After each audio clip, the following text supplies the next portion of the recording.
Hello Mishpacha, it's Courtney, America's Jewish mother. I am back with a Friday Reads video, so, excuse me. I finished 2 books this week, and I am currently reading 3 books, so I would like to share those with you.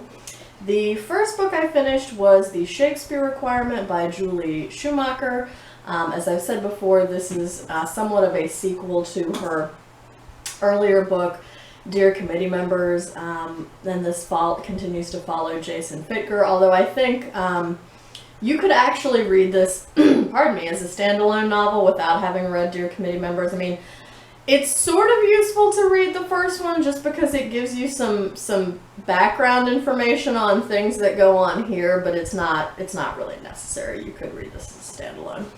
And this is just a regular, straightforward novel. It's not told in epistolary fashion like Dear Committee Members was. And at this point, pardon me, Jason Fittger, creative writer and professor of English, has been appointed department chair of English at Payne University. And basically, the book pretty early on sets up a kind of rivalry between the English department and the economics department, which has just recently had a big renovation in the 2nd floor of Willard Hall, where the English department is also housed. And it seems pretty clear that the guy who's the chair of the econ department just wants to push English all the way out of the building and just kind of take over. And meanwhile, there seems to be an elaborate argument developing among the English faculty over their statement of vision for the department, which they can't actually get their budget approved for the year until they submit a statement of vision.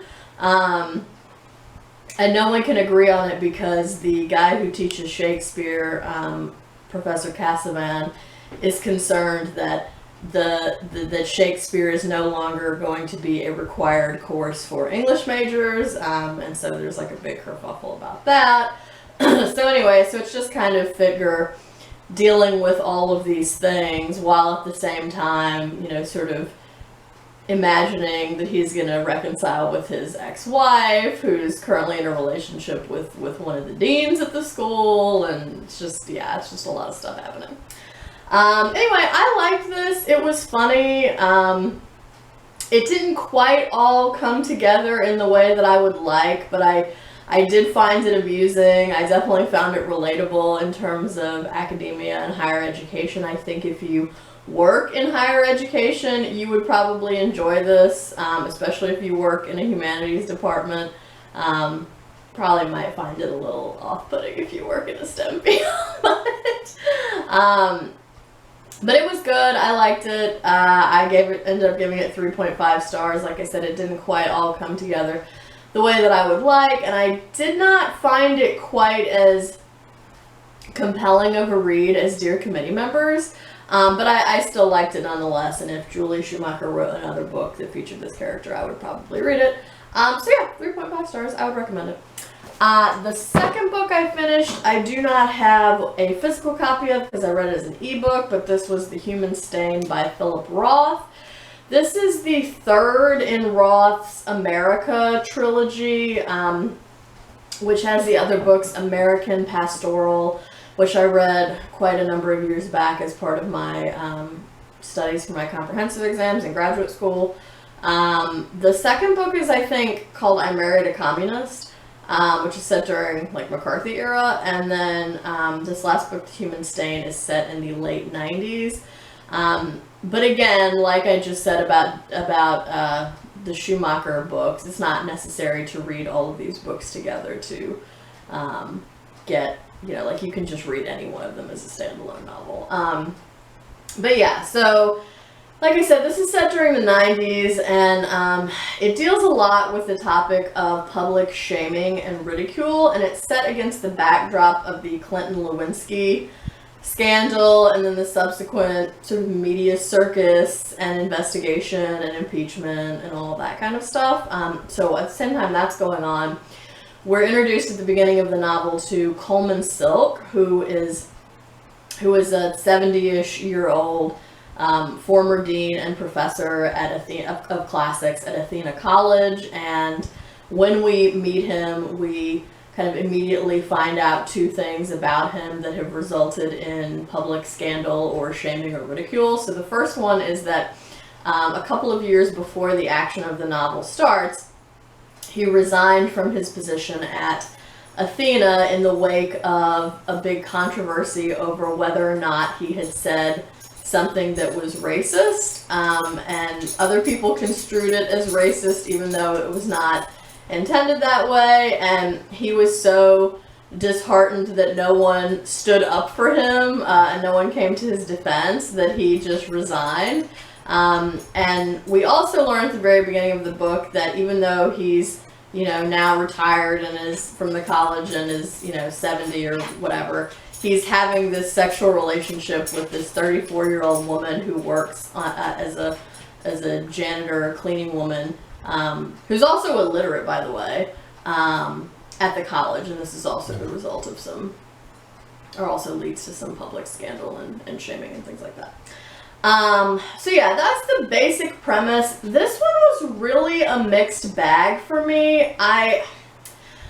I think Roth actually has a lot of really insightful things to say about human nature and how we craft our own identities for ourselves and why we lie to other people about things. Oh, I'll also mention here that Coleman Silk has a sort of secret from his past, and if you don't want that ruined, you should probably not read the reviews of this on Goodreads, because a lot of people spoil it even though it's not included in the description for the book,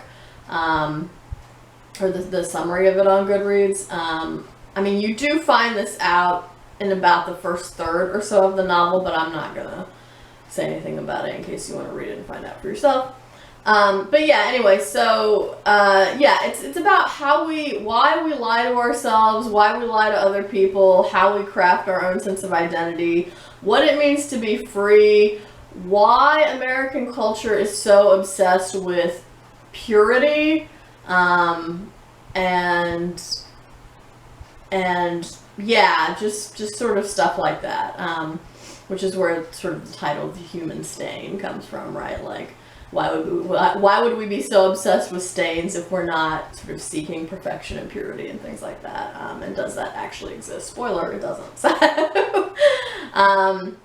So yeah, I do think Roth has a lot of interesting things to say about that, but I found the book kind of a slog to get through, and I did not really love the way that it was organized and the way that the story unfolded. It jumps back and forth in time, which is fine, but it really seemed to not do so with any greater purpose in mind. Like, if you have a novel like Toni Morrison's Beloved, where it jumps back and forth through time, that I'm on board with and I'm fine with, because I think in that particular novel, Morrison has the back and forth jumps through time because it's mimicking like the nature of trauma and PTSD.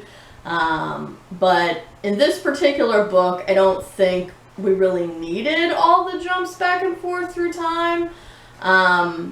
Because like I said, there did not really seem to be a good reason for it. I don't know, I'm sort of annoyed right now with novels that are told in a non-linear fashion for no discernible reason. Like, I just feel like it's a thing people keep doing, and if there's some reason why you're telling the book in a non-linear fashion, fine, but don't just do it because you think it's a good way to tell the story. Like, there's nothing wrong with just starting your story at one point and then linearly progressing to the end point. Alright, old lady rant. But yeah, anyway, I kind of found it a slog, like I said, and we get the perspective of several different characters. The novel is largely told through the perspective of Nathan Zuckerman, who's a character that appears in some of Roth's other novels, and he's Coleman's sort of friend. Like, they have a brief friendship. But we also see the perspective of Coleman. We see the perspective of his sort of nemesis at Athena, whose name is Delphine. We also see the perspective of Coleman's lover, Faunia's ex-husband, Les, who is this PTSD-addled Vietnam vet, kind of psychotic.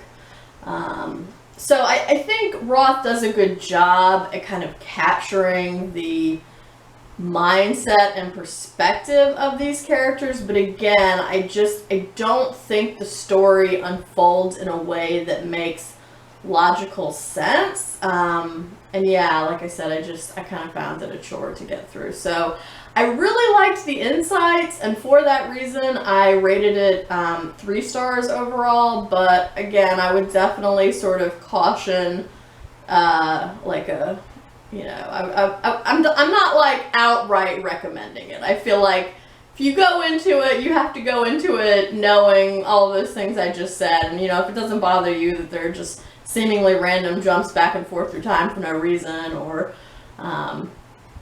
you know, the fact that things don't all quite coalesce in a way that makes sense, you know, go for it.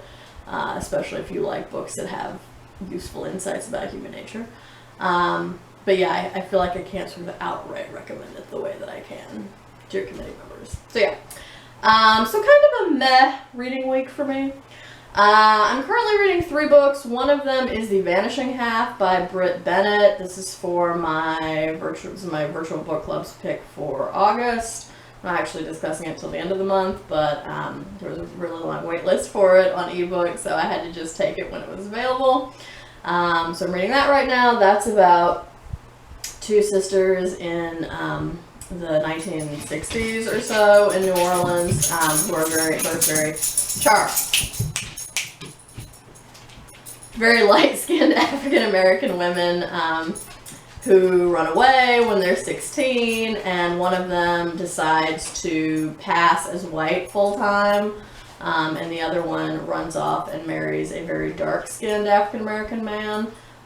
So it's about kind of how their lives take these divergent paths and how they end up intersecting again, because I think we also follow the daughters of both of these women whose lives will intersect at some point, I'm led to believe.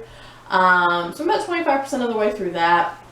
I'm also still reading Iola, Leroy by Frances E.W. Harper. I'm going to teach this in a couple of weeks in one of my courses. I only have about 40 pages left of this. I don't love it, honestly, so it's probably not even going to end up getting a 3-star rating for me, but I'll, you know, wait until my next Friday reads to say more about this. But yeah, I really feel like it's more of, this book is more of a mouthpiece for Frances E.W. Harper's thoughts about various subjects around the turn of the 20th century, or slightly before, because it was published in 1892, more than it is like a good, solid, cohesive novel. And she does have a lot of interesting insights, but I kind of feel like they would have worked out better as a series of essays than they would as a novel, but whatever. Like I said, I'll wait until I actually finish to give more thoughts about that, but yeah, I'll probably finish that up today or tomorrow. I'm also currently reading The Big Jewish Book for Jews by Ellis, Weiner, and Barbara Davilman. This is part of my, you know, light in August challenge, where I just wanted to read some things that were fun and light and not too heavy. So after I finished The Human Stain, which, like I said, was kind of a slog to get through, and because I'm, you know, reading this other book that I'm planning on teaching that I'm not really loving, and The Vanishing Half is, I wouldn't exactly call it super light reading. It's not difficult, but it's also not super light. I figured, you know what, I'm going to start something that's just sort of fun and easy and funny.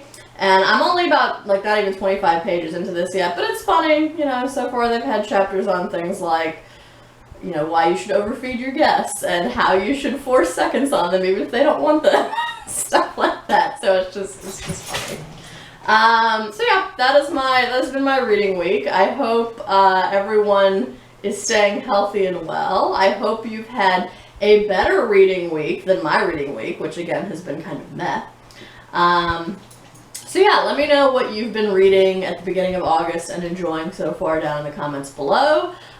Thank you for watching, and until next time, would it kill you to call you mother?